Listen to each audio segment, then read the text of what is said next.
Larry here again with Beyond the Humidor. We are here at PCA 2022 with Juan Lugo, Don Doroteo. There you go. Don Doroteo Cigars. Yes, sir. Appreciate you taking a couple minutes, man, and talking to us about your product. Very interesting story. Very cool guy. Thank you. So please tell us a little bit about what you got. Sure. So again, Juan Lugo from Don Doroteo. Very excited to be here at PCA 2022. It's our debut. We're the only boutique brand you're going to find with a 14-year-old stick, and yeah, it lives up to all the hype. So here we have Don Doroteo Cigars. El Legado is our first release. You're going to see that it's medium to full body. You're going to find it's rich in flavor, and it's also very, very well constructed. As I stated, it's a 14-year-old stick, so there's a lot, going on there. As far as the farm itself, so we're one of the only tobacco manufacturers that actually have our own farm as well in the Dominican Republic. This all happened in 10 months. So we come from an industry prior to this that is, you go all in and you go strong and you go fast. And that's the same energy we're bringing here. Absolutely. Yeah. Well, I really, really look forward to trying this stick. Thank you so much for getting us involved with that, and appreciate the little blast. Get us kicked off before lunch. Absolutely, with a little bit of alcohol in the system there here. You go. And guys, if you're out at your local brick and mortar and you see these, you haven't tried one, please please reach out. Try one of these sticks. Look for them. Ask your retailer about them. And you're going to see more of this guy on our program. He's already committed, hopefully, to getting on the show with us via StreamYard and spending a little bit of time telling us, about the heritage, about the family history of your brand. And we look forward to that. And once again, man, thank you for taking the time, a couple minutes with us today. Absolutely, Larry. I appreciate you guys. Thank you. So much, man.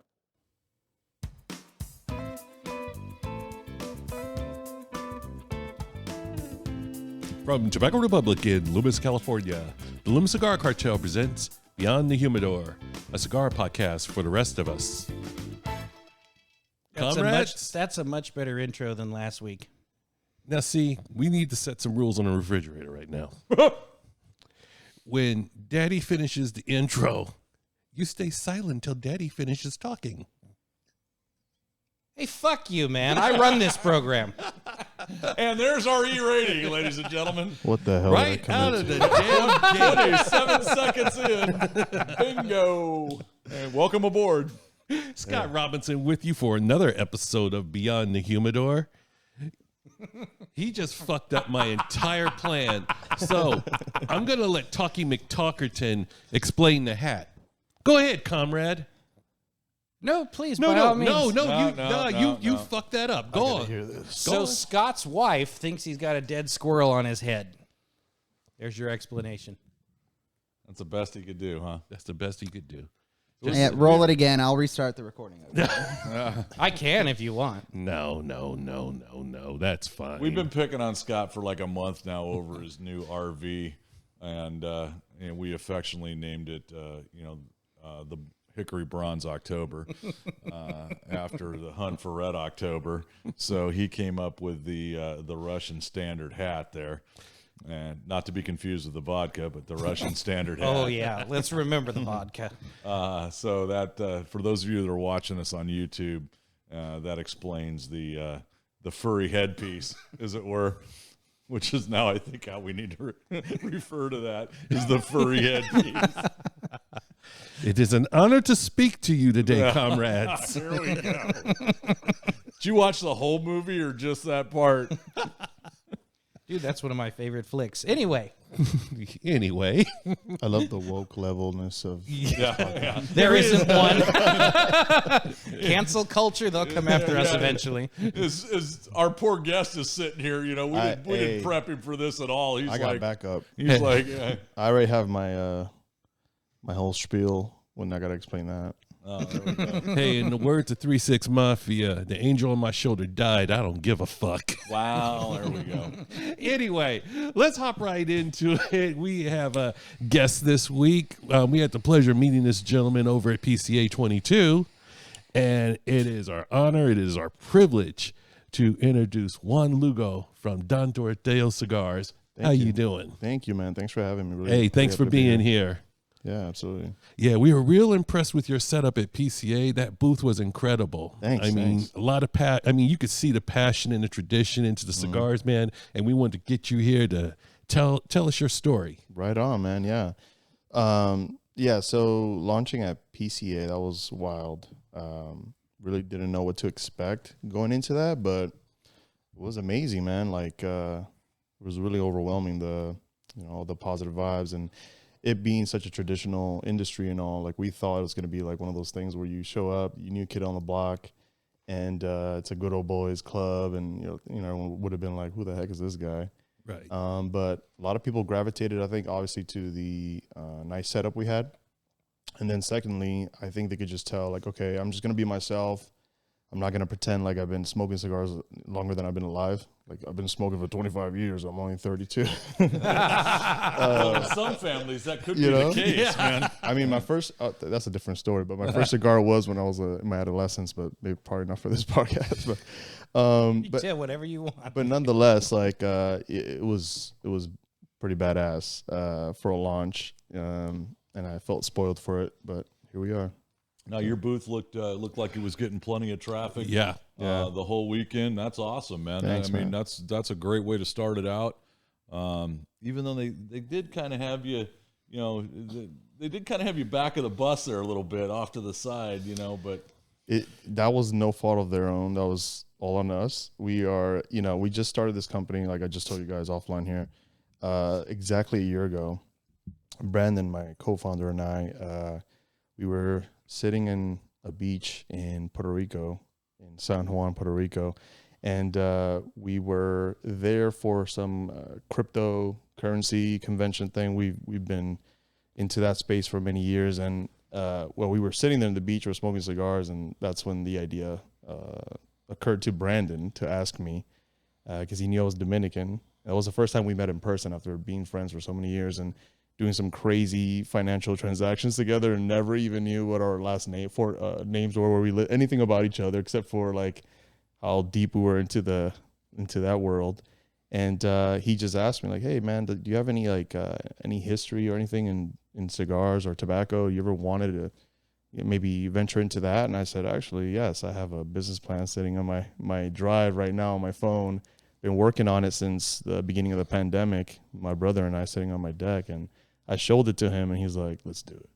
And it was that fast, huh? it was that fast. That's awesome. So, to answer your question about our booth space during PCA, we were just applying the same kind of speed and mentality that we had in crypto into this space. So just going really fast and just going, guns blazing pretty much. And along the way, we're like, where are we going to launch? When should we launch? All this stuff. So we got our team together, and we did a little research, and we're like, okay, PCA seems to be like the spot that's a good place to make a big splash. And, for year one, that's pretty badass. So we're like, let's do it. No, that was a great great thing, man. You guys had an awesome thing going. He had Like one I of the said. best looking booths in there. Especially for his footprint. Yeah, I mean, you're not throwing Patel money at Yeah, something like that, Yeah. But, That was no, it was great. And like I said, man, we were impressed with the traffic that you were getting, and you had a lot of people taking interest, and you're putting out an amazing product. Thank you. I really enjoyed the cigar that we got from you at PCA. And, Appreciate it. Interested in hearing what we're smoking here. All of us are smoking the same thing, correct? Yes. So we're all smoking the Toros. This is our first line here is El Legado. As far as the composition, we're looking at Sumatra grown in Ecuador for the wrapper and binder. For the filler, we have Colombian, we have Nicaraguan, and also Dominican from the Cibao. That's my father's region, where my farm is located as well, in Dominican Republic. So, yeah, man, 14-year-old stick. Not too shabby for the first year. Very nice. But I want to hear a little bit about your family legacy. Your grandfather, I was looking through the website, and he plays a major role in the inception of this endeavor. So I'd love to hear more about your grandfather. I mean, just some stories. I mean, because just, you really fleshed it out in the website. Right. Yeah. Yeah, he was a huge inspiration for me. Still is to this day. Cigars aside, and kind of like the that figure in the family, like everyone looked up to. Oh, yeah. And I grew up in New York City, and my earliest memories of him were he lived in Dominican Republic, and then he would come over about once a year or so, and we had a little cramped apartment in Manhattan, and my mom would just tell me like, "Hey, you gotta give your room up. Your grandfather's coming over." And I'm like, "Damn it!" Every time he came over, I was like, "Shit." I'm sleeping under the dining room table. So, but obviously, like, in hindsight, it was like some of the coolest experiences being able to share those moments with my grandfather. Pretty much living with him close quarters for a little bit, throughout the years. And in one year in particular, going back to what I was saying earlier about smoking my first cigar early on, my grandfather was a wholesale farmer. He used to grow tobacco, harvest, age, and sell exclusively to La Aurora, which is the oldest cigar company in Dominican Republic. And he did so since 1936. So he was 16 years old when his father passed away, and he took on that role, man of the house, so to speak. He was the oldest of 6 siblings, and he had to provide. His mom was a weaver, like, we're talking third world country back in the 1930s. So, Right. the resources weren't really there, and the opportunities weren't really there. But anyway, so yeah, he used to roll his own cigars. And so when he used to come over to New York City, he always brought some cigars that he would use for his trip, and he would smoke. One year in particular, he forgot them. He went back to the Dominican Republic, and then one day I go in my closet and I'm like, "Oh, what's this?" And I remember just like yesterday, it was like a box pressed cigar. I didn't know anything about cigars at the time, but they were box pressed cigars, and there were like maybe it was a handful of them. He had them like tied up in a ribbon and stuff. It was like a little gift. Yeah, exactly. And the first thing I did was hide it immediately so my mother didn't see him. And then I started experimenting, and here we are. Here we are. So- Fast forward. Thanks, Grandpa. Yeah, thanks, Grandpa. But yeah, the whole legacy, that he started. Obviously, he did it out of necessity. That was one of the best things you could do in Dominican Republic at the time, for work. And he didn't go to school much. He had to drop out very, very early to be able to provide for the family. But he had some wits about him. So he knew that, okay, what the way he deemed success was like, okay, I don't have any land. We're dirt poor in a third world country, but I have this skill. I know how to grow, harvest tobacco, good quality tobacco. And then he happened to have a connection to La Aurora, which came by way of his cousin, who was one of the main distributors. So he would go to all the farms, and he would, make the deals in behalf of La Aurora, and he would collect the tobacco and then give the farmers their cut.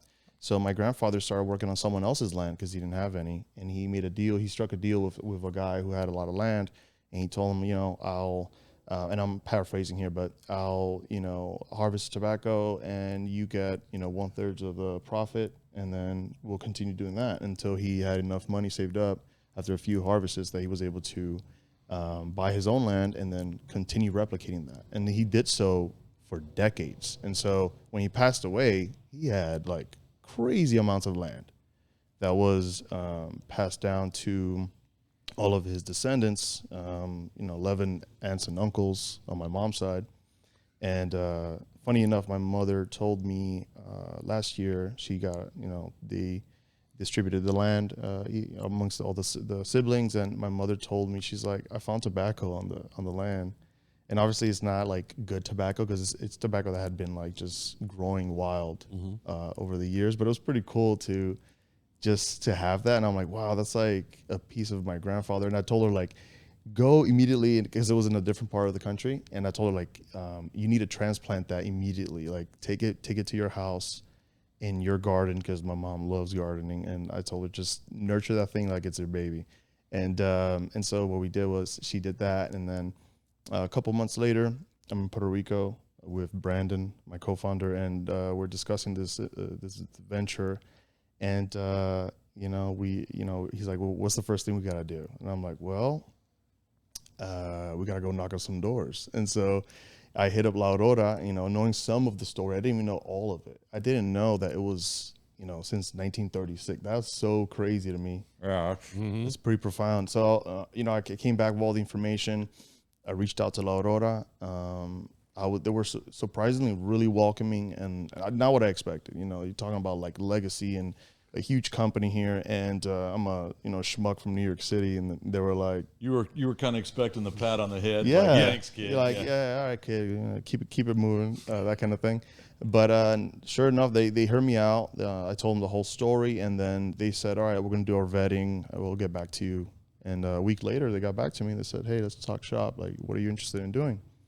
And I told them, like, first and foremost, like, aside from making cigars and selling them, because that's obviously the for-profit side of things, I want to continue doing what my grandfather did, follow in his footsteps, and we want to buy land. We want to get some kind of help locating the resources, the greenhouse, the employment, all that jazz, and we want to harvest tobacco for you exclusively, and that's what we did. And so we ventured off on building Don Doroteo a year ago, and since then we've worked with Master Blender Manoli Noah. That dude is an OG.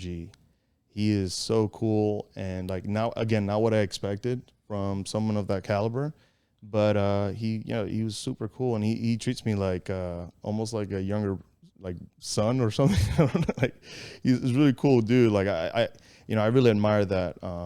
And so I worked with him on putting like blend. He asked me like, what did you want? And along the way we got lucky on a few things which felt weird. It felt very serendipitous in a way, the way things happened. Like when we were thinking about the bands. So Brandon and I are talking again. I'm like, okay, cool. We're gonna get the land. We're going to get help from La Aurora, and we're going to start growing our own tobacco, which is super exciting. Like this, for a kid from New York City, I'm like, I never thought I was going to be able to do that. And, fast forward, we're like, okay, cool. Let's work on the bands now. What are we going to, where do we find an artist to do bands for us? And so we go on Google, of course, and we're like, artists, who could make bands for cigars? And we go on Fiverr and Behance and all these places. Oh yeah. And then Brandon goes, hey, I found this cool band on Pinterest. We should hit up the artist. And so I check it out, and I'm like, okay, cool. Let's hit up the artist. So we hit him up. We set up a Zoom call. I get on the call, and I'm looking at this dude, and he's about in the 60s, but he's like, there's something, I don't know if it's like the artsy people or like he just seems like he has some swag to him. Like he's just a cool dude. And behind him, I saw like a bunch of plaques and like awards and stuff. And I'm like, I feel like I'm talking to like somebody here. And I have no idea who it is, but he seems like he's an OG in his own respect. And sure enough, it turned out to be Jeff Moss, who helped build Alec Bradley for so many years, over a decade.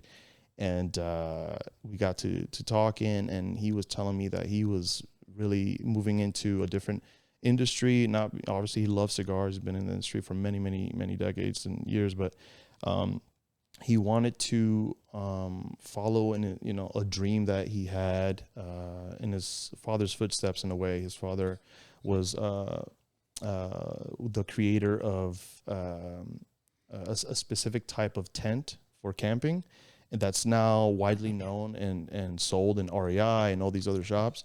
And he wanted to bring that back, and he wanted to make a whole business around it, like excursions and all that type of stuff. And he's doing that currently. It's called Moss Adventures.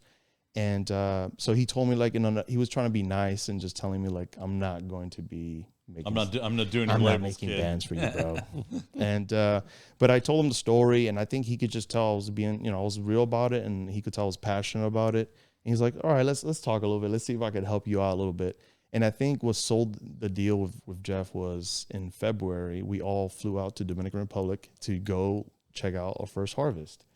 So mind you, we're building the business here in the States, but the farm is in Dominican Republic. Like, over there I have my dad who just retired last year, 2021. And he's like, I'm so happy to leave and finally just be able to rest and whatever in Dominican Republic. And then I call him up a few weeks after that. I'm like, hey, Dad, can you help me out with this farm? And he used to actually grow tobacco when he was a young kid as well with his dad. So it's on both sides. We have that history. The whole region is like known for that. Everyone just grows tobacco. And my cousin moved to Dominican Republic in 2020 during the pandemic. He was just over the whole mask thing, and he was like, "I'm out of here, dude. This sucks." And so he's a young cat, but he's kind of like, he's pretty ballsy in his actions, but also like pretty smart for his age. Like, I would have never thought like, okay, things are too strict here. I'm just gonna leave somewhere I know that I'm comfortable. And his mother has a house there. He could live there, and weather the storm, so to speak, until things subside here. Yeah. But I hit him up too, and I'm like, "Hey, dude, remember when we went to the Air Force and we said we one day would have a business in Dominican Republic?" And he's like, "Yeah." I'm like, "I think the time has come." And so I proposed to him like, "Hey, I'm gonna have you run the farm in Dominican Republic, and you between you and my dad, you guys can work together with our liaison at La Aurora, and you can make it happen." And so they did, man. Like, within a few months, we had tobacco as tall as me, like in February, like those pictures you see on the website. Yeah. That was all taken in February. And when we got there, I won't forget, like, Aaron picked us up, and Brandon and I from the airport around like 1 a.m. And I knew the way home, and I'm like, he's taking a detour. What the heck is this dude doing? So he goes around, he's like, "Oh, I'm gonna go check something up real quick." I'm like, at 1 a.m, bro, like, what are you trying to do? Like, get shot the first night we're in DR? So he takes us to the farm, and he's like, "There you go."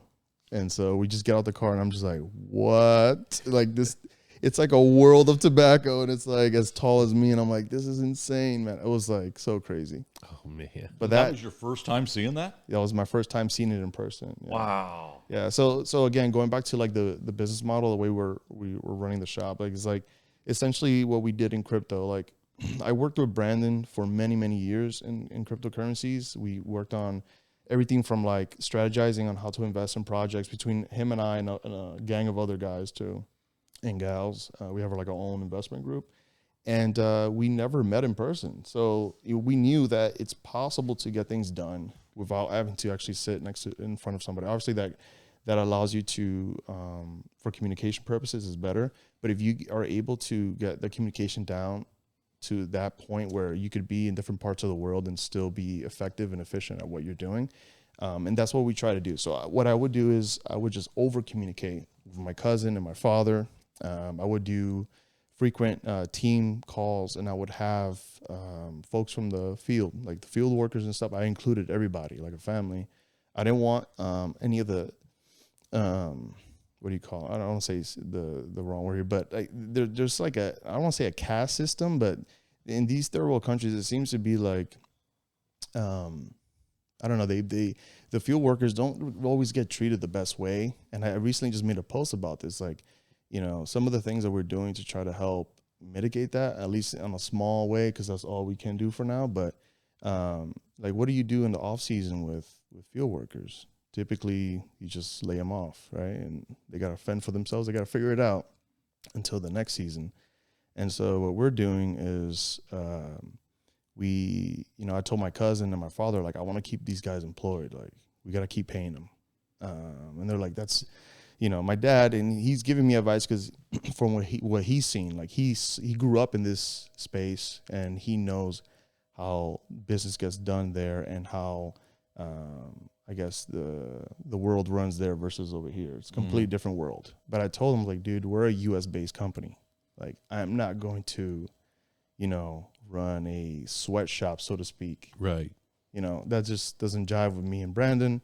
That's not what our ethos is. And I want to make sure we're taking care of our people. And so we got innovative, and we found a way to keep them employed. And so what we did was, in the off season, after the harvest is picked up and everything, and then once all the maintenance is done on the ranch, we were like, okay, what else can we grow here?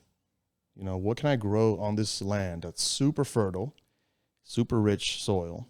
What can I grow here that won't inhibit my next harvest? It won't cut into your next crop year or anything Exactly. like that. I don't want it to. The only factor for me was making sure that the quality of the soil wasn't diminished because we were growing something else that would steal the nutrients. Yeah. So we got with some locals that were pretty savvy in that, and they are linking us up to distributors for supermarkets and such. And we're currently growing acorn squash right now, and so that enables us to pay them and continue helping those families out, and it builds trust too.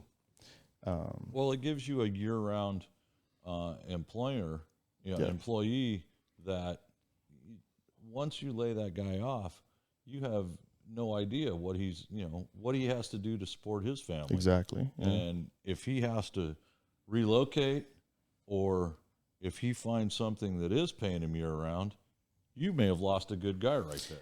Exactly. Yeah. And the sad thing is that I came to find out was that's not like those opportunities don't exist over there. It's really wild, man. Like even corporations will lay off their employees every right before the 90-day mark, just so they don't have to, by law, give them the benefits. Right. Yeah.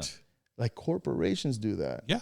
It's insane to me. Like, I'm just like, how is this even like legal? But whatever. I don't want to get, butchered next time I go to Dominican Republic. But essentially, we're just like, okay, whatever. They do what they do. We're gonna treat our people different. And a lot of people thought we were stupid because we were like, well, like that's gonna cut into your profit margins, yada yada. I'm like, look, dude. Like at the end of the day, harvesting tobacco in the Dominican Republic is not the most profitable part of the industry you could get into. This is right. Mm-hmm. You sell cigar, you buy, you harvest tobacco, you age it, you roll cigars, and then if you sell them, you're not selling them for much in the Dominican Republic. If you roll them into your own cigar, you bring them here. Obviously, the profit margins are way higher. But for us, it was about like I always wanted to be connected to that land, and another reason why so the farm itself is actually 3 minutes away from my dad's house. And it is the land that my father grew up on. So for me, it was very, very important to stay connected to that piece of the history. Like I remember running through those fields and playing as a kid. It was barren at the time. We played hide and seek and all this stuff. But, now having it be like our farm and everything is pretty cool. Like being able to, not only for us, but I'm able to pass that on to my kids, like, I have 3 kids, as I told you guys, and so my whole thing is like I want to make sure that they have the opportunity to really get to know their culture. I'm a veteran, U.S. veteran, so I'm very prideful of our culture here, our heritage here, but at the same time that piece of me, Dominican Republic, is very near and dear. And I'm first generation American. So it feels, I could see it like, oh man, like my kids, my daughter barely doesn't have any exposure to the culture, aside from what I purposefully exposed her to. Mm-hmm. Yeah. Because like when I grew up in New York City, it was like a melting pot. All my family migrated to the U.S. and the majority of them went to New York City. So we're all like, it was like little Dominican Republic. Yeah. And then every summer we're in Dominican Republic, Mm-hmm. for a couple months at a time. Right. And so, yeah. Well, I think the fact that it's incredible that you had the genius to come up with a way to keep the workers working year round, at the same time producing another revenue stream, whether big or small. I mean, that's a really big fucking deal. Heck yeah. Because, let's just be honest. A lot of employers just don't give a shit. It's basically you do the job. They don't owe you anything but a wage. And then once they don't need you, they let you go. It's the fact that you care for your workers in such a way that you see to it that they can put food on the table for their families all year long. Well, but it's a two-way street, you know, and that's what a lot of employers, whether it's small business or corporations or whatever, have gotten away from.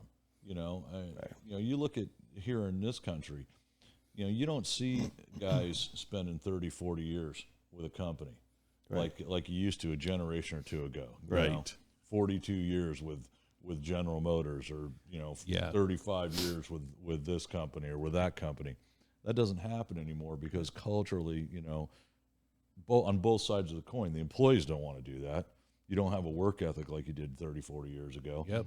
But you also don't have companies that appreciate what's going on. The fact that you guys, I mean, even if you just break even on your cover crop. You're That's the goal. No, but I mean, just you've done more than break even on paper when you look at the fact that you're retaining quality employees. You know, Right. you don't have to go, okay, shit, we only got 70% of our guys back this season, or we got 80% or 2%. It's 100%. Yeah, it's 100% because you're helping them provide for their family, and they're doing this.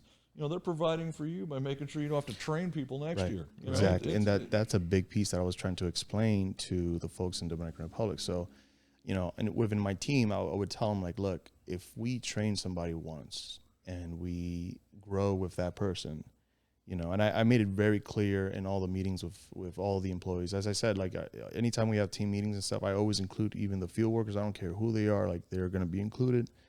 And I always make it very clear that there's always room for growth. Like, I told them, like, you're not trying to line my pockets with money and you're just going to stay the same position for 10 years. Like, if you show work ethic and loyalty and drive, I will, you know, reciprocate, and you will grow with us. Like, that's our MO. And, you know, I think at first they were really apprehensive because they're like, who the heck is this guy? Coming from, you know, the United States, because even though I'm Dominican and everything, but I'm Dominican American, and so they see me as like an outsider, so to speak. And so I come in, I'm like, you know, and I'm sounding like a politician, like, you're gonna have work year round, you're gonna have these perks and yada yada. Chicken in every pot. Yeah, pretty much. And we cater breakfast and lunch every single day for the employees. So, you know, like, they saw all this stuff and they're like, this is too good to be true. Like, this guy's gonna, you know, rug us pretty much. But no, it's been our ML since day one, and it's been working. And what I thought was gonna happen happened. In the sense of that, you know, folks are coming around to the idea of, like, you know, well, these guys, now you got a year in, you know, people are starting to realize that, A, this guy's legit. Yeah. You know, B, they ain't going anywhere. Right. So, Right. you know. So, yeah, man. You know, I'll say this, and I'm not going to name any names for a specific reason, but, you know, this trend now in the United States in comparison to what you're doing over in the DR, you know, 30 years ago, companies cared about their employees cared about each other. I'll give you a perfect example. Back in the day, in a certain telecom concern, if something went down with a family member, your fellow employees didn't even have to know the family member. They show up to the funeral, or they show up to something, or if you were getting married, they take a collection and put something together for you. I was working one time, and it was my first marriage, and I was talking to people and said, you know what I want for the house? A leather couch. That would just be the greatest thing ever. Well, right before I left for my wedding, they give me an envelope. It's got $750 in it towards a leather couch, and they didn't have to do that. You know, just little things like that. Hey, you're having a baby, whatever. I remember one employee passed away, and her boss's boss showed up at the funeral to pay his respects. It's like people cared about each other. Nowadays, nobody gives a fuck. Yeah. It's like something could be going on with you. I remember I had one friend, you know, a couple jobs ago. His dad had died, and he didn't really see. I think he said I've told one or two people, and he's working, and then all of a sudden he's like, "Oh yeah, I just got to go. I'm on my way to the funeral." He's like, "Why? You know, where are you going?" "Oh, my dad passed away." And everybody's looking at him like, "Huh?" It's like, you didn't mention anything, and you're still working. It's just kind of, well, you know. Just nobody talks to each other anymore. But part of that, too, is because of the whole flex worker idea, and we're not in offices. A lot of us aren't in offices. Yeah. We're working from home, so you don't get that camaraderie anymore. Right. I mean, the short trip to grandma's house, well, as I'm babbling, is the fact that what you're doing is real important, bringing back that tradition, and, you know, showing that you care for the employees. In turn, the employees are going to care for each other. They're going to care about the company. And care about the product they produce. Exactly. You know, it's a hands-on. One feeds the other process, yeah. And if you don't have one, you can't have the other. That's right. And you know, congratulations to you for recognizing that right from the get-go. Exactly. Because trying to, you know, starting something and then trying to change a culture is going to be is a hell of a lot harder than starting the culture. Right. You know, that's an truth. uphill battle for us. you know, a lot of people think, and it's rightfully so, like starting a cigar company and entering that market could be difficult to penetrate the market. Everything is a new brand, no brand recognition, anything.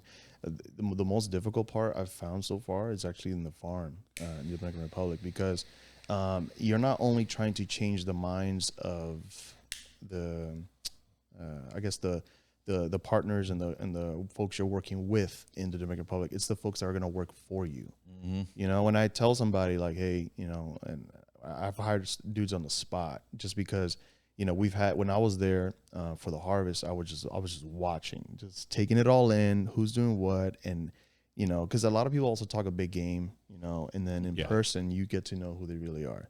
And so I've hired people, you know, folks with certain titles, and, you know, I went to college and I studied this and blah, blah, blah for the farm. And then I saw them in person and I'm like, dude, you're not hands-on. You're just like pointing your finger and you know, acting like you're the big honcho. And it's like, that's not what I'm doing. You know, like I own the farm and I go and I am in my tank top and boots and I'm shoveling, you know, I'm doing whatever I got to do. You know, that's what I want, because I know it's you know, it speaks volumes to the folks that are there. They see me doing that. They see Brandon doing that. They're going to know, like, okay, these guys are ready to get down and dirty too. Like, it's cool. And then some of the folks that I had for management, I had to let go because I just didn't like the way they were conducting themselves. It's like just not the way we want to do things. You know, I don't care about titles, any of that. It's all about what's in here, what's up here. You know, and there's one cat in particular that comes to mind. His name is Martin. He's a Haitian cat that has been living in the Dominican Republic for going on 23 years now.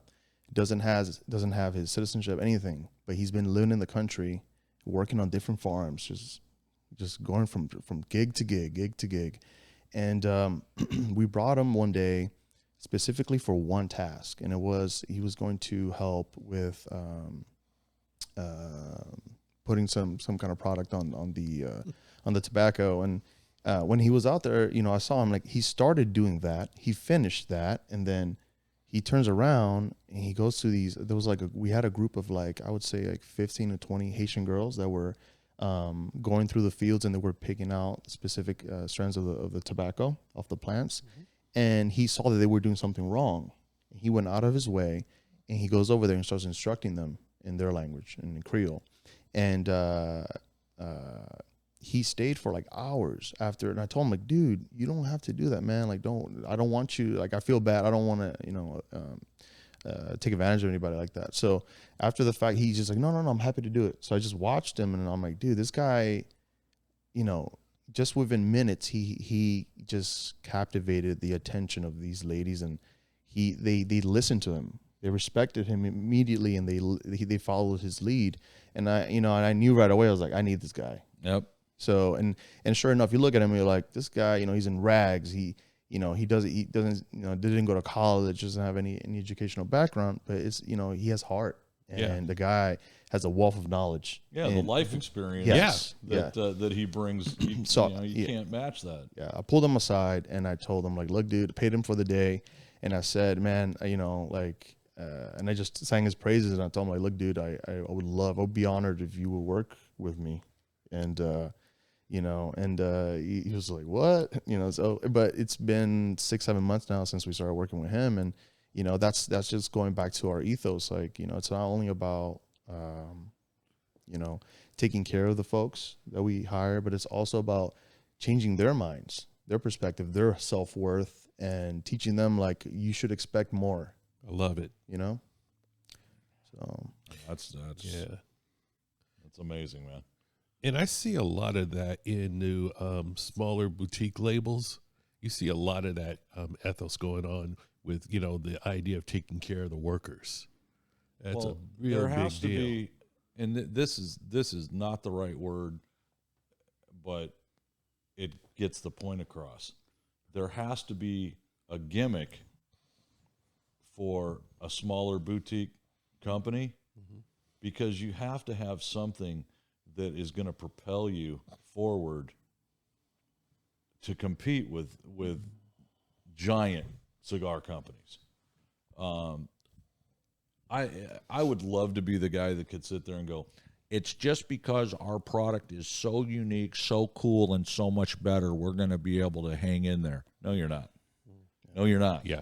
Every aspect of your product from start to finish has to be different, unique, and special, or you ain't going to make it. That's right. This in any industry. I don't care what you're starting up, but especially in something this structured and this traditional, exactly. You have to have that niche that people will gravitate to and go, why is this so different? Why is this able to be as successful as fast as it is? Because after we spoke at PCA and we started looking into you guys a little bit, it's like, wow, okay, this is, and I don't want to say it's not what I expected because I don't know what I expected. Yeah. So that would not be the right term to put with that.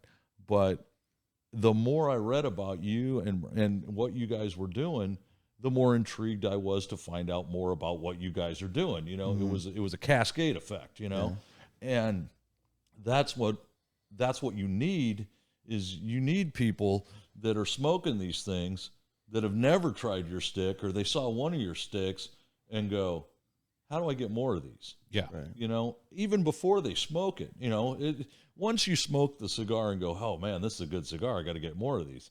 That's fine. That's the easy part of this industry. If you make a good product, there's going to be people that will search it out, find it, and smoke it. Yeah. Keep searching it out, keep finding it and smoking it. What you guys have done better than I think almost any other small boutique style cigar that we've come across since we've been doing this is you've created something where people want to reach out and find your product that don't know anything about your product, have never smoked your product. That's saying something. Just by the aura of what you guys have created, people are like, who are these cats and what are they doing and how do we get it? That is incredible. Yeah, dude. it is.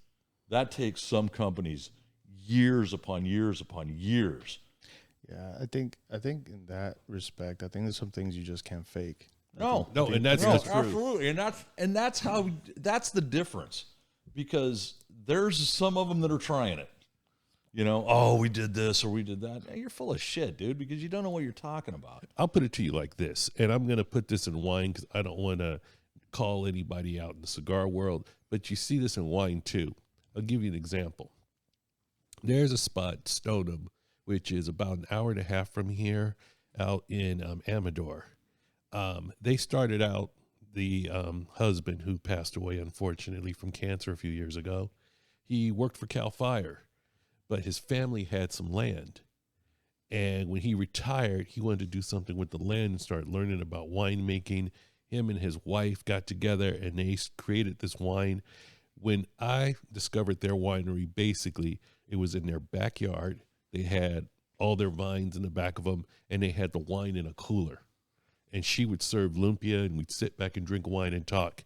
We would blow through probably tasting 2 bottles, just tasting, and they're just pouring glasses and we're talking. But you could tell from the passion and the tradition that this was good wine. They cared about their product, and you're like, okay, I really like these people. They're really down to earth, and they really care about the product, and you can just tell. Conversely, you'll get I was doing tech in the Bay Area, and I thought it would be fun to take a little bit of money and, buy some land and make some wine. And it's fucking swell. The hobbyist? Yes, the hobbyists. You have the people who have the people who believe in the tradition of the tobacco, working with the employees, taking time to create something, versus, oh, I had a friend who found like a whole bunch of Jamaican tobacco, so I'm going to, and then I call it out Jamaican, just whatever, give me Nicaraguan, Jamaican, Dominican, whatever. I just, came across all this tobacco, and I found this guy who hobbies in, rolling, and we're going to, do a cigar line. That'll be fun. You can tell the difference just by the story. I mean, which one would you rather smoke, or reach out to? And there's an off chance that the person who's the hobbyist might accidentally get it right. Yeah, but if he accidentally gets it right, accidentally is the key word. Right. It's not like he has knowledge, experience that he's putting into to get it right, because the chances are he doesn't know nothing about the product. Exactly. Or maybe they, got lucky and came across a good batch of tobacco, decent roller. Then what happens the next year? Because we've talked about this.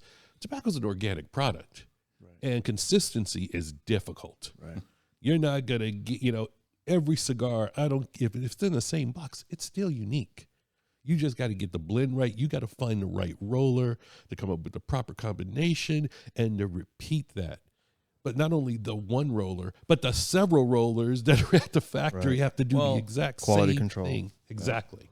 And what we're hearing, from doing some of these interviews now, and just for as long as we've been in, and around cigars, the hobbyist is at a disadvantage from the get-go. Right. Just because they're outsourcing everything. Right. And so they have little to no control over any or all aspects of that. Right. So, they may have ended up with some good tobacco for a couple of years, for quite a few years, who knows? But there's no culture, there's no atmosphere, there's no anything there. Who's to say that one of the giants doesn't recognize that this hobbyist has fairly decent sticks or really good sticks, and it's because of the tobacco. Mm-hmm. Now this giant comes and sees that hey, let's talk to you about buying all your tobacco. Yeah. Now the hobbyist, his source is dried up. And, the problem with outsourcing everything you do is there's a huge chance of one of those pieces going sideways. That's right. And it ruins everything else. Right. And, you don't have that problem. You're start to finish. If it goes bad because of something you guys did, not because of something. It's all on us. Yeah, not because of something. And that, that's scary, I'm sure, to a certain degree, but it's not, Something, not to be off topic here, but something that has helped Brandon and I is coming from scary industries. Brandon is a serial entrepreneur. This cat is pretty crazy when it comes to business. I've only known him for a few years, but the way he's pretty ballsy, and the way he's able to envision in the multitude of different industries that he's worked in inspires me. And the experience that we've experienced together in cryptocurrency, it's talk about scary. So I think having that background, has helped me just stay true, just put my head down, focus on what I'm doing. And, I know it's true for me in my heart. I know that I really love this. I know that, my main thing is I just want my kids to love the culture the way I did or do, when I was growing up. And I want my grandfather to be proud. I don't care about anything else. Oh, yeah, I think he definitely is. I can assure you. Yeah. Just, hearing the passion you put out that story. That's just incredible. Yeah. And I think all of us have that one. I have my grandparents and great uncles. I think we all have that one member, of our ancestors you talk about fondly, and, it's just, totally incredible. How many different cigars are you producing right now? So this is the first cigar we launched, obviously, and we're going to, right now we're cooking up some stuff with Manoli Noa, the master blender. So we are planning on, I don't want to, talk a little too soon here, but for the next PCA, we're planning some pretty cool stuff here. Oh, right on. So we have a couple lines that we're working on at the same time. Some of them are going to take longer than others. I'm playing the long game here. I'm not playing the, I'm not trying to do a cash grab, so to speak. Yeah. So, against certain advice, I've actually, staying true to me, and Brandon's doing the same. And we are going to continue producing premium cigars. That's what we want to do. We don't want to just go and make a quick buck. If Brandon and I want to make a quick buck, we'll stay in crypto. Mm-hmm. For as long as we were been in that industry, we still are. That's, if you want to make some money and you don't care about anything else, that's where you go. If you want to play the long game and you want to make a name for yourself or for your family, that's really what I'm after. Is that transcending generations. That's what I want to do with this name, with Don Doroteo. So yeah. Okay. Let me quickly ask you about the cryptocurrency deal. You know the environment now; it's kind of dove down a little bit. Right. How do I put this? How are you faring? Not in your personal business, but just overall in the market. What is your sense of the current market? So I started off in May of 2017 myself. At the time, I didn't know Brandon. I was just with actually my cousin, Aaron Fernandez, who is the operating manager of the farm in Dominican Republic. He came to visit me. I was living in the Bay Area. I was working in tech. I was a product marketer, and I had a fitness app. So I've always been gym junkie, and I pitched it to a few gyms and struck gold with one, and we hit it off. So needless to say, I was like really into the whole tech thing, and the whole thing you were talking about earlier about I guess the mindset in the Bay Area, like you don't stick with one company, you're always looking for the next and the next and the next. I came from that environment. I saw that, and that's a part of it that I understand.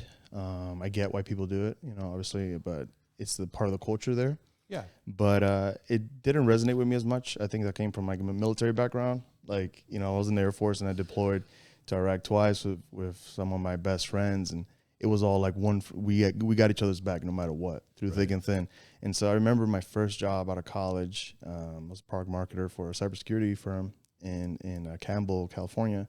And it was kind of funny because like it was like a revolving door with employees, and I was like, "What's going on? So-and-so's leaving. What? Why?" Like, because my mindset was like, you stick it through, man. Like you plow through and you keep going at it. And so, fast forward, Aaron, my cousin, he comes to visit me one time. He's sitting in my apartment and he has 2 laptops. And, I'm like, what the heck is this dude doing over here with 2 laptops? And he's like, oh, I use this one for the dark web. And I'm like, what? What is the dark? So he started showing me all this stuff, and I'm like, and in the corner of every website, I just saw the Bitcoin ticker, as they say, the price action. And at the time, I remember it was like hovering, I want to say under $1,000. And I just saw it fluctuate every day, because every time I go, Aaron's on the computer. I'm like, what are you doing? And then I look at that price, and I asked him one day, I was like, why is that price different? Like, why is it fluctuating? He's like, it's a currency. And he explained the whole like mechanism behind it. And so I'm like, okay, so it's a speculative asset, so you can invest in it. And I just saw it going up and up and up, and I didn't care about anything else that he was doing. I was like, that's what I'm interested in. And so I said, like, teach me how to work this thing. How do I get involved, and how do I invest? And mind you, at the time I was scraping 2 pennies together.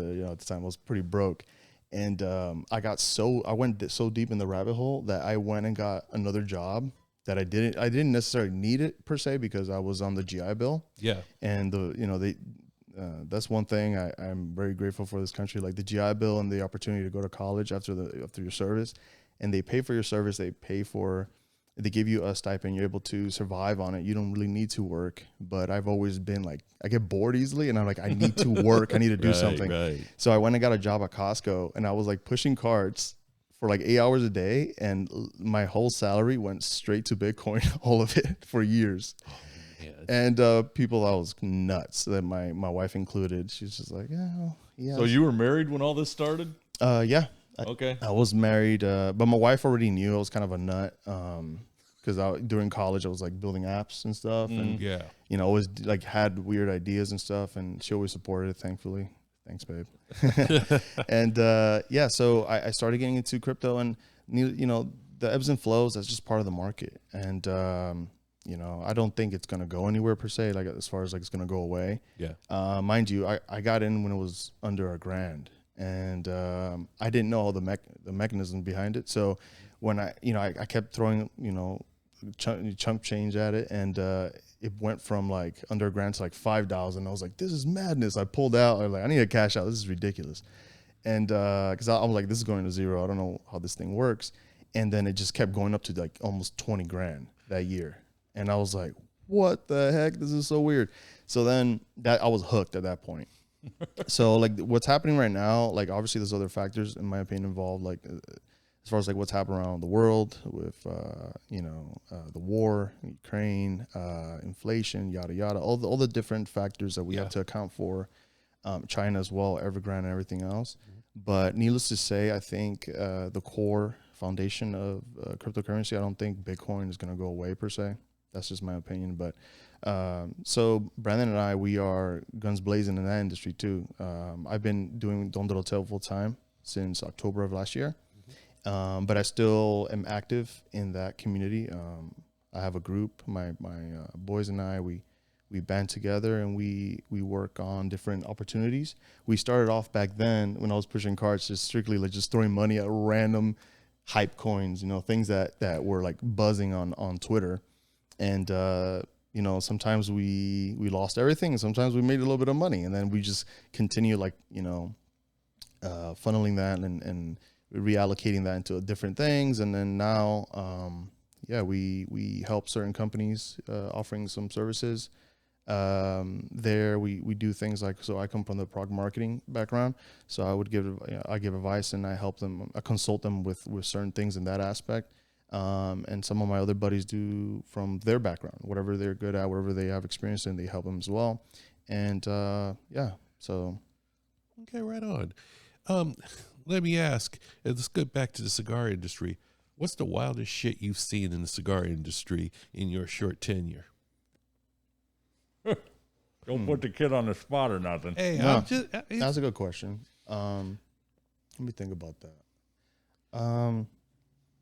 Honestly, going back to what I was saying earlier, I guess just the structure, the societal structure in Dominican Republic, which I think is probably dead on with a lot of other countries as well, Latin America, Central America, and maybe overseas as well in certain countries, as far as like the economic structure and how folks are treated. And yeah, man, it's pretty sad because I see so much potential there. Again, coming from the investment side of the world, of things, and going there, and I just see like opportunity. I'm like, there's so much opportunity here. There's so much raw resources in the Dominican Republic. So many different ventures that you could dive into. But and then what ends up happening is a lot of folks come from out of the country, whether it's Canada. I know in Canada, some Canadians are mining some mountains in Dominican Republic for gold because there's a huge, there's a lot of raw material there. Yeah. But you don't see a lot of folks from the Dominican Republic doing anything like that. Why? Because, well, first and foremost, they don't have the resources, obviously, but then also they can't even think on that level because they're trying to feed their family that day. Yeah. Yeah. The mindset is not geared towards that. It's geared towards survival. Right. Exactly. It's like Maslow's need theory. Like they're worried about their baseline. Like, I need to survive. Yeah. I can't even think about like, what, how do I see myself in the society? What do I want to aspire to? Like, you can't even think on that wavelength because you're just trying to want to aspire to be fit. Yeah, Yeah. exactly. So I'm trying to help with that bit, and then hopefully that can inspire my folks the people that are working with me to think of themselves in that manner. And I'm always trying to reinforce that too. But I think that's one of the biggest problems that we see, and I think that's why in a lot of these countries they almost like they hold themselves back in a way. And I talk about like top down, governments and everything, because there's so much more they could be doing for their people to help them get ahead like that. So Exactly. That takes money out of their pocket, though, man. That's right. Exactly. That's the problem. Yeah. So let me ask you, Larry, how's that smoking for you? This is super smooth. Once again, Yeah. I'm impressed with this cigar. If this is the product that you're going to be putting out, then I expect to see you for many years to come. Thanks, man. Now this is a really nice cigar. I am impressed. Yeah, the one, and it's a silly thing, but I was checking out, the 3 you have on the website. I'm looking forward to smoking the El Alcalde. El Alcalde, Yes, because your grandfather became mayor in '69. That's the year I was born. That's so right. I'm like, you know what? That would be a cool ass one to get. That's it. So yeah, I'm looking forward to getting my hands on one of those, or a box of those even. This, as Larry was saying, it smokes real smooth. It's a really easygoing, nice cigar. It doesn't intrude on the alcohol, of course. And Larry, what are we drinking? Yeah, I was afraid you were going to ask me that. Hold on a second. You introduced me to this on Thursday when I had a shitty day. Yeah, actually, hold on. Let me pull the mic back in here. My bartender buddy over here at the Gastropub pointed this out to us. He knows that I like the Bombay rum, and he brought this out. And I originally thought this was a rum, but this is a cognac that is basically a rum base. So it's called Villain. It's out of France. I found it at Total Wine. It was about $38, so it's not super expensive, but just really rich, smooth flavor. I thought it was pairing great with fantastic. cigars. Yeah, just super. It's not edgy. It doesn't. You don't have that aftertaste. Yeah. Like some of the cognacs or some of the some of the bourbons that we've been trying that are great on the front end. Some of them aren't maybe so great to pair with a cigar, or aren't so great on the, you That get rocket fuel on the back end. Yeah, you get that diesel fuel exit is not real wonderful. But no, I was really happy with this. And also, I wanted to mention the other thing I picked up at Total Wines last night is Bamboo, that you guys have seen us drinking on the podcast before, has a cream. So basically a rum chata version of that, and which is not really my favorite, but if you're a Bailey's coffee guy on a cold morning, then definitely replace your Bailey's with this Bamboo cream, and I think you'll be impressed with that too. Okay, brother, you just explained last night, because when we left dinner, you guys were heading straight. We were heading on the freeway, and we're sitting there scratching our heads going, yeah, because we're going the opposite direction of our house. Now, I went to Total Wine after dinner last night. I see what you did. Okay. I don't venture out of the foothills often. So, when I make it down to the flatlands, I got to, get all my stops done in one trip, so. Yeah, I think I'm going to be stopping at Total Wine on the way home. So I get back up to the compound, in the hills where I belong. Oh, yeah. Hey, Greg, we haven't heard much from you this episode, man. How's that cigar smoking? Well, first of all, Juan, thank you for putting one of my favorite leaves involved in this cigar. Sumatra is by far in my top 5 of flavors that I enjoy, and it's beautiful. When we were preparing for your however you want to look at it, fun in this episode or disaster of what the hell are these 3 idiots doing? I sat down and I hadn't smoked the one that you gave me at PCA yet, because obviously, I got a camera, I got all these mics. I'm trying to figure this out on the fly, because this was our first year too. And I'm like, I asked these two about a week ago. I'm like, have you guys smoked that one from Juan yet? And they're like, yeah, we did already. I'm like, okay, good. So I sat down last night in my backyard by myself, lit it, and I'm just sitting here going, holy Christ. I mean, it's smooth, it's creamy. There's subtle pepper. There's the rich, warm, woody, almost cedar notes of the Sumatra in there. And the cigar it totally can transport you. You can taste the history. You can taste the heritage there. The 14-year-old tobacco is definitely prominent. It's there. The harsh, the bitter, not there. No, none of that at all. It's just perfect. You're easily going in my top 10. Dang. It's one of those where I rarely find one that off that get-go, I want more. And these two know I had to buy a new humidor, and then I was gifted one, and it's because I ran out of space. I have, 5 100 counts, a 400 count, and I'm like, I've got 3,000 plus cigars at home right now, and I've got stuff in bags. I'm like, okay, how the hell do I make room in these new humidors? Because I got to get a box from Juan. This is freaking awesome. Box. At least one. But, it's... And Greg leads into a problem that I think all 3 of us have right now that we have to address very quickly. Oh yeah. Because we leave in 2 weeks, Less than 2 less weeks. than 2 weeks for Rocky Mountain Cigar Festival. Wow. And my humidor looks like a 10-year-old's closet. I've said this before. It's just stuff's just thrown in there. Yeah. Yeah. I mean, it's humidifying, the air circulating. I mean, you know, it's doing what it's supposed to do, but it is a mess. And then if I come home with 700-800 cigars again, like I did last year, Yeah. there's no way I'm stuffing 700 more cigars in that humidor without cleaning it up, straightening it out. You know, I was digging around in there a week ago, and I found Patrons that I didn't even remember I had. Like, I hadn't seen this box in probably a year. Wow. It's that guy, you got pushed that far back. There's shit on top of it. There's stuff in front of it. And I'm digging around. I'm like, all right. And I was looking for something else, you know, and I'm like, where is ooh, what's this? Yeah. And it could have very easily been an empty box at the same time. You know, you pull it out, it's like, oh shit, throw that over to the side. Yeah. But I'm like, oh, there's still like 5 in here. I'm like, all right, know what I'm smoking today. Well, you know, my problem is that I love some of these boxes that the manufacturers are coming out with, and I just feel I get this box, like for example, Placentia has some beautiful boxes.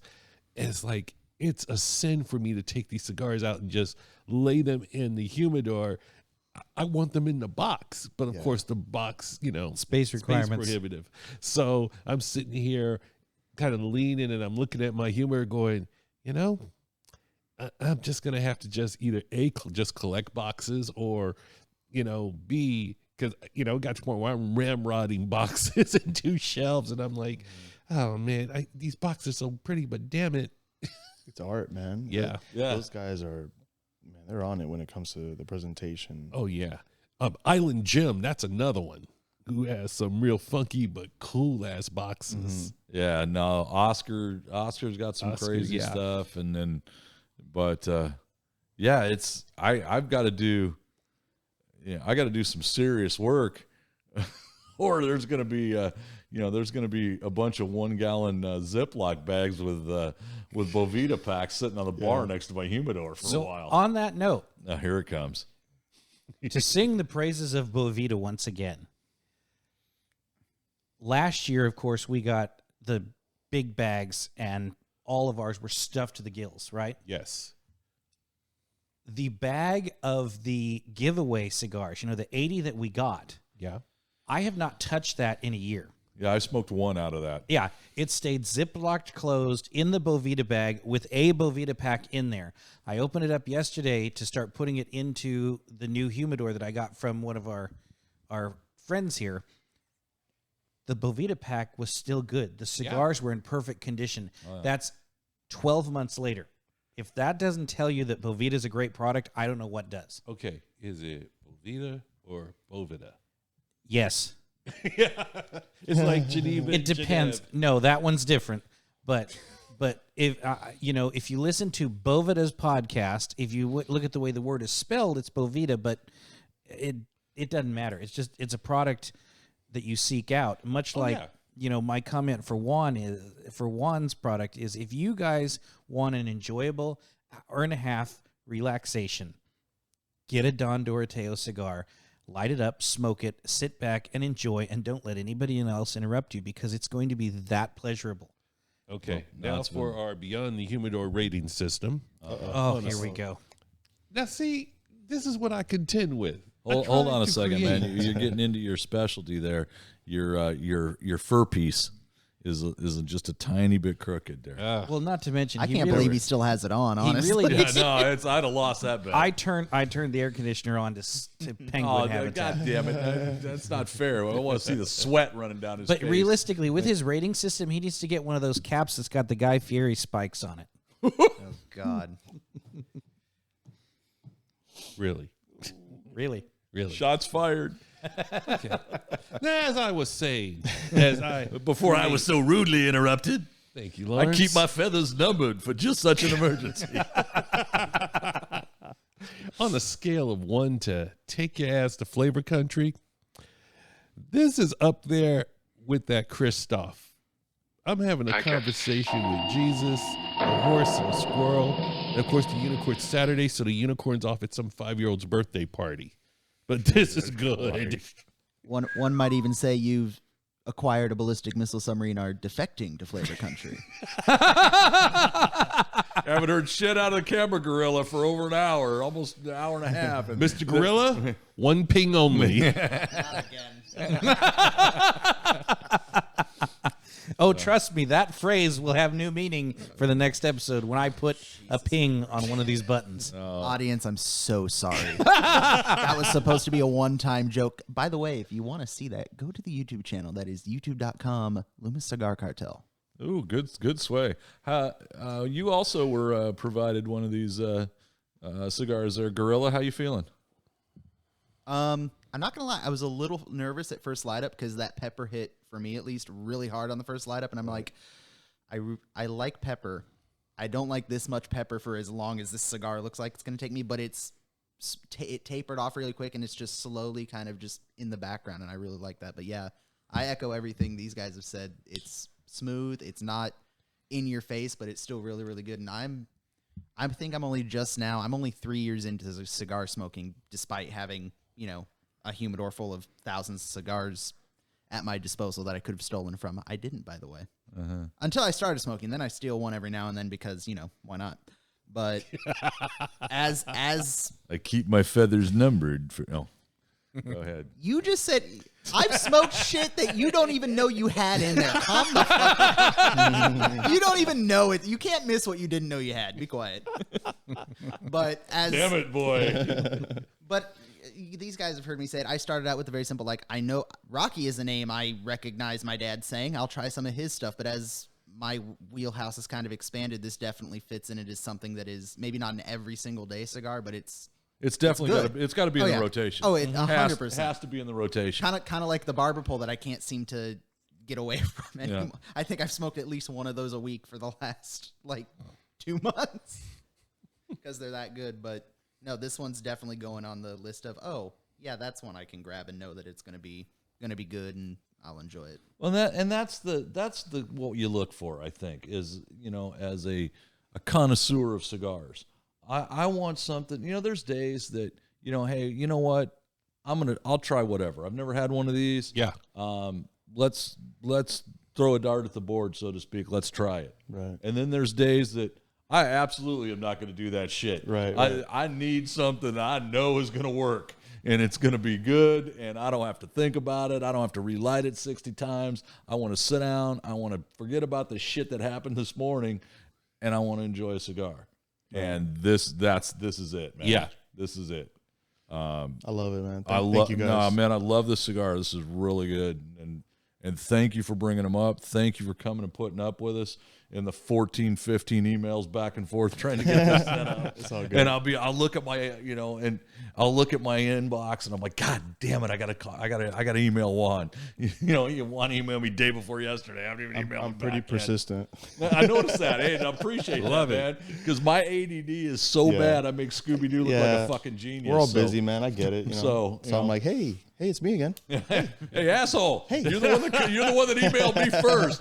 I'm like, oh man, but no, for sure, and it's a no-brainer. Now you're still living right here in this area, right? Yeah. I live in Fair Oaks. Okay, so but not for much longer, right? You guys are. Yeah, we've been looking around Miami for a bit, and we're gonna go up there or down there rather in November. We're gonna spend some time, really scope out the different neighborhoods and stuff, and see where we want to set up shop. Now is your wife up on Miami? Is this a good thing, or you had to do a little convincing? A little convincing. She came around to the idea recently because right before PCA, my folks flew out from Dominican Republic to meet the twins. They haven't had a chance to meet the twins yet up until then. And partly my fault because my dad's been in the farm, and I'm like, Dad, I need you to help me finish with the harvest and get things set up for the squash, and to leave the folks in good hands, so to speak, while you guys. Yeah, you can see your grandkids later. Huh? Yeah, you can see them. They'll be around forever. You're fine. So Yeah, Miami is cool because obviously that's like a mecca for cigars, but also it's a quick hop to the island. Yeah. Yes. So for me, I'm thinking like, man, that's two birds, one stone. We can, can take my kids more frequently to see the farm and see the folks there, see all the family there, and my folks can come visit and see the kids and everything. And then also, financially, I just been gravitating towards that area too because of all the other stuff, like the crypto stuff. There's a huge scene there for that. Oh, okay. A lot of incentives, financially, tax purposes, and all that. So definitely everything's pulling me in that direction. I've been in California for going on 13 years now. I was when I was in the service, I was in Beale. Oh, you were with Beale. Okay. Yeah. Wait. Let's ask. Uh-oh. Don't do that. No. Ask No? away. So we know an airman that was stationed at Beale. Hold on? Do you have an idea how many airmen were stationed at Beale? If I can ask, and it's not giving away anything governmental, what did you do in the Air Force over at Beale? Yeah, I was a military police for 4 years. He knows him. I was an MP. So we had a. By the way, thank you for the service. Thank you. We have a friend of ours who is going to be relocating in the near future as well, back home to Florida. Okay. And his name's Blaine Aponte. He was worked on the drone setup up there. Was a crew chief on one of the drones. Okay. So Yeah, I definitely didn't know him, but You you may said- have he might have yourself. arrested him I though. You did- never know. No, I never. I didn't. I have 0 arrests, and I'm proud of that. 0 tickets, 0 arrests. I was not that type of cop. When I was looking to sign up for the Air Force, it was my cousin's idea, who's running the farm in DR. Aaron seems to have a lot of influence, man. Yeah, Aaron is, dude. Him and I were like, he was my right hand man. Like since we were kids running around New York, he was he's like my brother. Right on. And he tells me one day, he's like, I think I want to join the Air Force. And I'm like, why the hell do you want to do that? You're gonna go to war, boy. And then he's like, I'm nervous to go to meet the recruiter. Would you mind going with me so that you can have my back in case he tries to like persuade me to sign right there and then? I'm like, yeah, I got you. No worries. Like, we're gonna go. I want to make sure he doesn't persuade you to. So which one of you signed first that day, you or him? But we both came out of college. we walked in there. Well, like, then a recruiter know too. The recruiter, oh yeah, bring your boy. Yeah. bring he's like, your boy. you're, Come on. You're bringing reinforcements? Yeah, bring him. So we get there, and he shows us this badass like video. It looked like a Rambo, something out of a Rambo scene. It's the guy on ATV, and he has like an M4 and all this stuff, and then the K9 squad. I'm Oh, like, yeah. Pararescue. yeah. I was like, this is so badass. I want to do this. I need this in my life. And yeah, we walked out with Air Force shirts, and we're like, who are Oh God. Gotcha. Now you know. Yes, sir. I see him maybe agreeing to subject himself to this insanity again when we get closer to November for Veterans Look at his Day. face. He's like, what? Hey, you want going to on? come do a Veterans Day show with us, man? Yeah. Of course. All right. Yeah, man. There we go. Be proud to. There Right we on. go. Well, hey man, thank you again for coming up, man. We really appreciate it. Most we definitely. enjoy hearing the story and straight from the horse's mouth, so to speak, because you can get on the internet and read all about these guys and what they're doing, and it's a fantastic story. And I encourage our listeners to do that. Please go to DonDoroteoCigars.com and look up what they're doing, because if you're interested in cigars at all, you give a shit at all about how these things are grown, manufactured, produced, processed, distributed, and sold, this cat's good. They got it figured out. So Yeah. you know, please do that and support a startup venture, and you are going to be impressed with the Yes, quality you of are. the cigars, and it's a great product. It's a great spokesman for the product. And yeah, man, anytime you got something to say, you want to reach out, we can do. Oh, come on yeah, over. you can come up and hang out with us. Dude, you're just in Fair Oaks, you jackass. Come up here on 20 minutes out. come up here on a Thursday. Yeah. And sit down and smoke. Sit down and cigars smoke with all of us. Yeah, we're all here you on know. Thursday hanging out. So, yes, please come on over. There's one more question I had to ask. Now, at your setup at PCA, you had that decanter. That was a badass decanter, man. Yeah. Where did you get that from? I need that in my life. So that was Brandon. So on the sheet I gave you guys there, we talk about pairings and you know, you have a fine cigar, you're gonna pair it with a fine drink, right? As we did here today. And Brandon's like, you know, we need to get something to pair with this, and you know, just to give folks like the whole experience, you know. Sure. And so he goes, and obviously in Vegas, it's everywhere.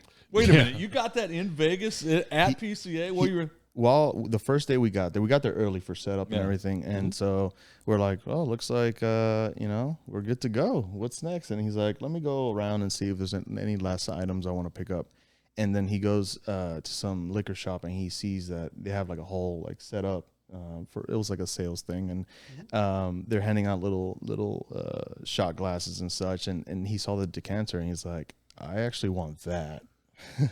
And so he picks up a couple bottles and he says, I need to get that decanter as well. And I need you, they customized it. I don't know if you remember, but they put like Don Doroteo PCA 2022 on it.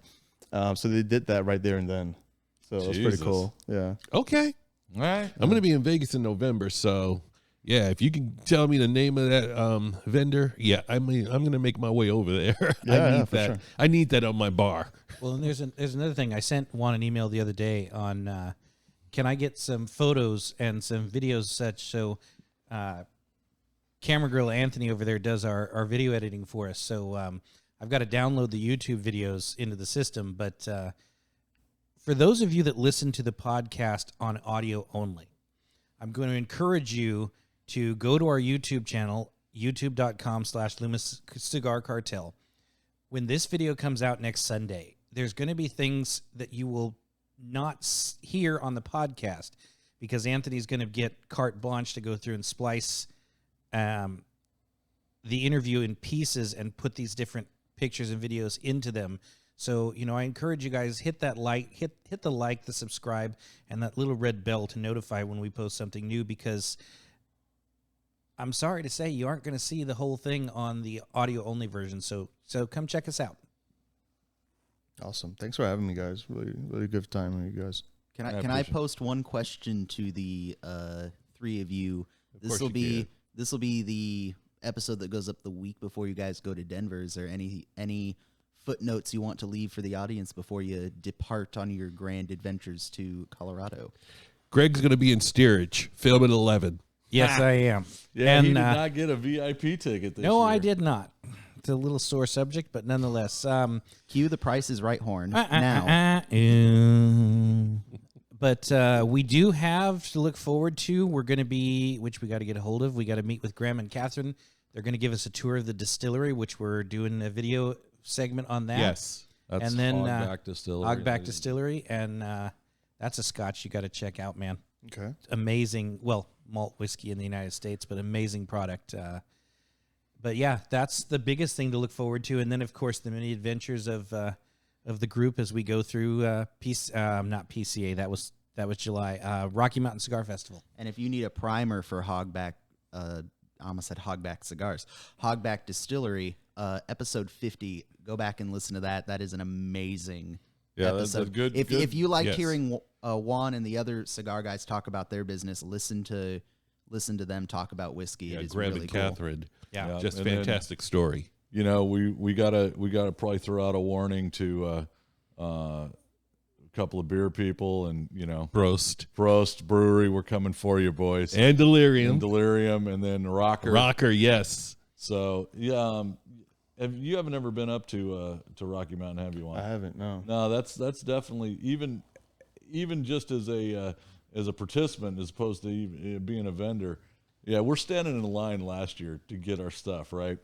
Here goes this Ford 450 dually by us, pulling a cabin chassis roller, no motor, transmission, of about a 1950 white semi-truck. Wow. I'm like, what in the hell? That's got to be a vendor. Right. Well, sure enough, it's Rocker Bourbon. And the bottles are rounded so that they actually rock. Oh, that's And cool. that's what they're serving out of. So there's no, it's a split window old 50s truck, and there's no glass in it. And then it's got a piece of like 1 inch clear acrylic that folds down. So that's the bar. And they're sitting in there and everything's on a gun. So they're pouring you old fashions made with their stuff, straight bourbon, everything. That's cool. Yeah, it was rough, is what it was. Oh yeah. No, well, it was amazing.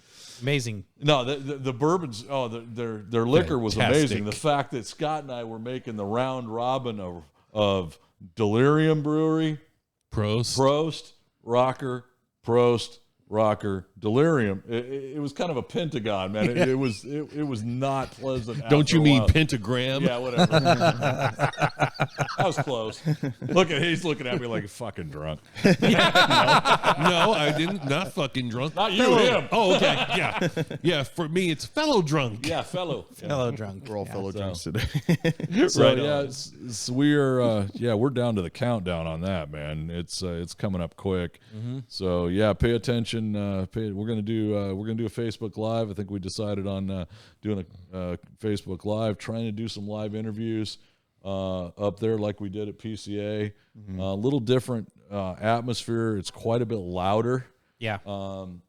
At that event than it was at PCA. So I don't know how well we're going to do. We tried to do the live stuff last year with the equipment we had, and we realized immediately that was not going to work. Omnidirectional does not work. So we got a couple things we're gonna try out, and so keep an eye out for that. We ready to wind this up? All right. Well, looks like the smoke's coming close to the nub, but the good news is our gracious guest gave us 2 more, so I'm going to be enjoying those real soon. Heck yeah. My rum glass or my cognac glass is empty, so you know what that means. It's about that time. I want to thank everybody out there in our audience, and on behalf of myself, Greg and Larry, and our most gracious guest, thank you for listening. Check us out at LumenCigarCartel.com. Like and share us on Facebook. Follow us on Instagram. Don't be a stranger. Drop us a line and let us know you're out there.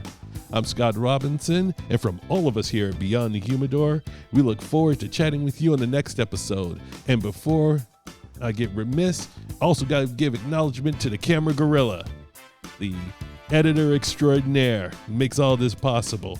Hey, we look forward to talking to you on the next episode. But until then, take care, stay healthy and safe, and as I like to say, good smoke, good drink, and good life.